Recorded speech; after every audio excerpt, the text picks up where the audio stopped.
Doctor B.R. Ambedkar के कथन से अपनी बात रखना चाहती हूँ। उन्होंने कहा था, मुझे अपने भारतवर्ष पर फक्र है कि जिसके पास ऐसा संविधान है जो लोकतंत्र, समाजवाद और सेक्युलरिज्म को संजोता है। लेकिन आज ऐसा लगता है जैसे संविधान की किताब तो है, पर इसे चलाने वालों का ईमान गुम हो गया है।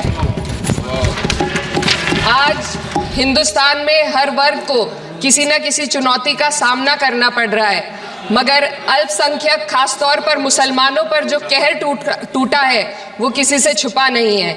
ये लोग सिर्फ अपने मजहबी पहचान की वजह से निशाने पर हैं। संविधान का अनुच्छेद 15 कहता है कि किसी भी नागरिक के साथ धर्म, जाति या किसी और वजह से भेदभाव नहीं होना चाहिए, लेकिन हकीकत इसके उलट है। हालात इस कदर बिगड़ चुके हैं कि hate speech, mob lynching, bulldozer द्वारा घरों को गिराने की घटनाएं आम हो गई हैं, खास तौर पर उत्तर प्रदेश में, जहां ऐसा लगता है जैसे कानून के नाम पर जंगल राज चल रहा हो। संभल में जो हुआ वो सबके सामने है। पुलिस के संरक्षण में निर्दोष लोगों की हत्या की गई और सरकार ने चुप्पी साध ली। अल्पसंख्यकों पर हिंसा बढ़ती जा रही है, मगर सत्ता में बैठे लोग या तो आंखें मूंदे हुए हैं या फिर इन घटनाओं को बढ़ावा दे रहे हैं। हद तो तब हो जाती है जब न्यायपालिका की बात भी अनसुनी कर दी जाती है। सुप्रीम कोर्ट ने मॉब लिंचिंग पर 11 सूत्रीय निर्देश जारी किए थे। इसमें साफ कहा गया था कि राज्य सरकारें और पुलिस इस तरह की घटनाओं को रोकने और दोषियों पर सख्त कार्रवाई करने के लिए जिम्मेदार हैं, लेकिन आज भी इन निर्देशों पर अमल नहीं हो रहा है। हाल ये है कि मॉब लिंचिंग को रोकने की बजाय सत्ता में बैठे लोग आग में घी डालने का काम कर रहे हैं। उनकी जुबान से ऐसी बातें निकलती हैं जो नफरत को और बढ़ावा देती है। ये अशांति अब इतनी गहराई तक फैल चुकी है कि हमारे समाज के धर्मनिरपेक्ष चरित्र पर गंभीर सवाल उठ रहे हैं। साल की शुरुआत में ही कई राज्यों में दुकानदारों को अपने नाम बोर्ड पर लगाने के लिए मजबूर किया गया। इसे सेहत और सुरक्षा के कानूनों का हिस्सा बताया गया, मगर असल मंशा कुछ और थी। ये कदम खास तौर पर मुसलमान दुकानदारों को निशाना बनाकर उठाया गया ताकि उनकी रोजी रोटी पर चोट की जाए। पिछले हफ्ते मुरादाबाद में एक मुस्लिम डॉक्टर को हिंदू बहुल्य मोहल्ले में घर खरीदने पर विरोध झेलना पड़ा। वजह बताई गई कि इससे मोहल्ले की सामाजिक शांति बिगड़ जाएगी। अब आप ही बताइए, क्या ये वजह सही है, जायज है? असल में ये छोटी बड़ी घटनाएं इस बात का सबूत है कि सांप्रदायिकता को बढ़ावा देने वाले बयान और नीतियां हमारे समाज को अंदर से खोखला कर रही है। उत्तर प्रदेश में यति नरसिंहानंद ने बेहद घटिया बयान दिया, लेकिन सरकार इन बयानों पर कोई कार्रवाई नहीं कर रही। हेट स्पीच न केवल जनमानस के विचारों को प्रदूषित करती है, बल्कि इससे अब संवैधानिक पदों पर बैठे लोगों को भी प्रभावित कर दिया है। अभी हाल ही में माननीय उच्च न्यायालय इलाहाबाद के माननीय न्यायाधीश ने ऐसे बयान दिए जिसका संज्ञान खुद सुप्रीम कोर्ट को लेना पड़ा। संविधान के अनुच्छेद 29 और 30 ने अल्पसंख्यकों को उनके मजहबी और सांस्कृतिक हक दिए हैं ताकि वो अपनी पहचान को बचा सके और अपने संस्थान चला सके, लेकिन आज उन्हीं हकों पर हर तरफ से चोट की जा रही है। वक्फ जैसे बिल लाकर उनके धार्मिक अधिकारों को छीनने की कोशिश की जा रही है। आदरणीय सभापति जी, मैं आज यहाँ किसी की व्यक्तिगत आलोचना करना नहीं चाहता, लेकिन तथ्यों को देश के सामने रखना जरूरी है और इसलिए मैं तथ्यों को रखना चाहता हूं। कांग्रेस के एक परिवार ने संविधान को चोट पहुंचाने में कोई कोर कसर नहीं छोड़ी है।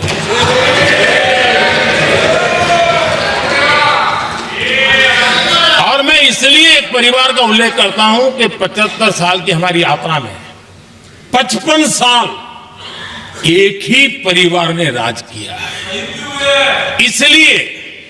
इसलिए देश को क्या क्या हुआ है ये जानने का अधिकार है और इस परिवार के कुविचार, कुरीति, कुनीति इसकी परंपरा निरंतर चल रही है। हर स्तर पर इस परिवार ने संविधान को चुनौती दी। आदरणीय सभापति जी,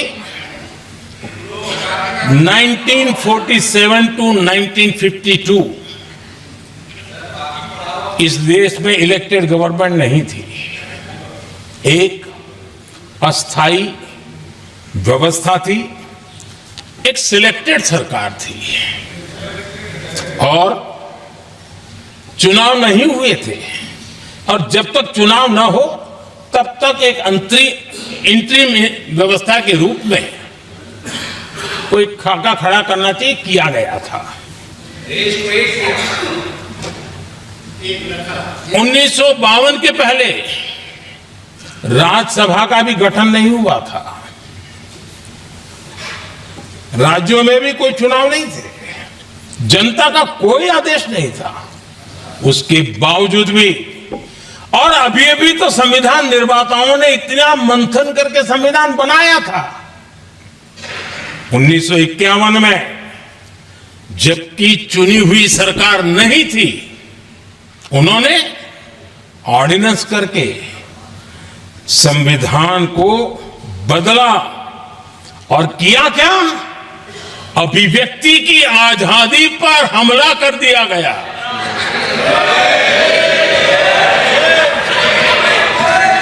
और ये संविधान निर्माताओं का भी अपमान था, क्योंकि ऐसी बातें कोई संविधान सभा में नहीं आई होगी, ऐसा नहीं है, लेकिन वहां उनकी चली नहीं। तो बाद में जैसे ही मौका मिला, उन्होंने अभिव्यक्ति की आजादी को, उस पर उन्होंने हथौड़ा मार दिया। और ये संविधान निर्माताओं का घोर अपमान है। अपने मन की चीजें जो संविधान सभा के अंदर नहीं करवा पाए, उन्होंने पिछले दरवाजे से किया, और वो भी चुनी हुई सरकार के वो प्रधानमंत्री नहीं थे, उन्होंने पाप किया था। इतना ही नहीं, आदरणीय सभापति जी, उसी दौरान उस समय के प्रधानमंत्री पंडित नेहरू जी ने मुख्यमंत्रियों को एक चिट्ठी लिखी थी। उस चिट्ठी में उन्होंने लिखा था, नेहरू जी लिखते हैं, अगर संविधान हमारे, आगे नेहरू जी लिखते हैं, अगर संविधान हमारे रास्ते के बीच में आ जाए, ये नेहरू जी लिख रहे हैं, अगर संविधान हमारे रास्ते के बीच में आ जाए, आगे नेहरू जी कह रहे हैं, तो हर हाल में संविधान में परिवर्तन करना चाहिए। ये नेहरू जी ने मुख्यमंत्रियों को चिट्ठी लिखी।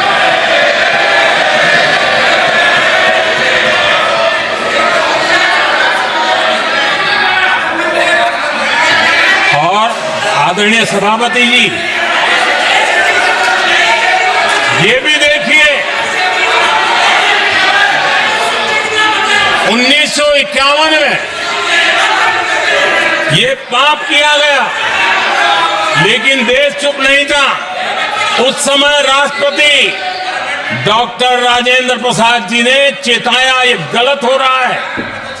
उस समय स्पीकर पद पर बैठे हुए हमारे स्पीकर महोदय ने भी पंडित जी को कहा, गलत कर रहे हो। इतना ही नहीं, आचार्य कृपलानी जी, जयप्रकाश नारायण जैसे महान कांग्रेसी लोगों ने भी पंडित नेहरू ने कहा कि ये रोको, लेकिन पंडित जी का अपना संविधान चलता था और इसलिए उन्होंने इतने वरिष्ठ महानुभावों की सलाह मानी नहीं और उसे भी उन्होंने दरकिनार कर दिया। উত্তরপ্রদেশের এসপি নেত্রী ইকরা চৌধুরী লোকসভাতে বলেন, বি.আর. আম্বেদকর বলেছিলেন, আমি আমার দেশের ওপর গর্ব করি, কারণ যার কাছে এমন সংবিধান আছে যা গণতন্ত্র, সমাজতন্ত্র ও ধর্মনিরপেক্ষতার লালন পালন করে। কিন্তু আজকে এমন লাগছে যেমন সংবিধানের বই তো আছে, কিন্তু যারা এটি চালায় তাদের সততা নষ্ট হয়েছে।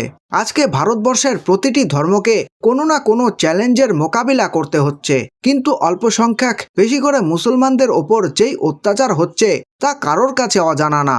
এই লোকগুলো শুধু নিজেদের ধর্মের পরিচয়ে টার্গেট হচ্ছে। সংবিধানের অনুচ্ছেদ 15-তে বলা আছে যে কোনো নাগরিকের সাথে ধর্ম, জাতি বা কোনো অন্য কারণে ভেদাভেদ করা না হয়, কিন্তু বাস্তবতা তার উল্টো। পরিস্থিতি এতটাই খারাপ হয়ে গেছে যে বিদ্বেষমূলক বক্তব্য, মব লিঞ্চিং, বুলডোজার দিয়ে বাড়িঘর ভেঙে ফেলার ঘটনা কমন হয়ে গেছে, বেশি করে উত্তরপ্রদেশে, যেখানে মনে হয় আইনের নামে জঙ্গল রাজ চলছে।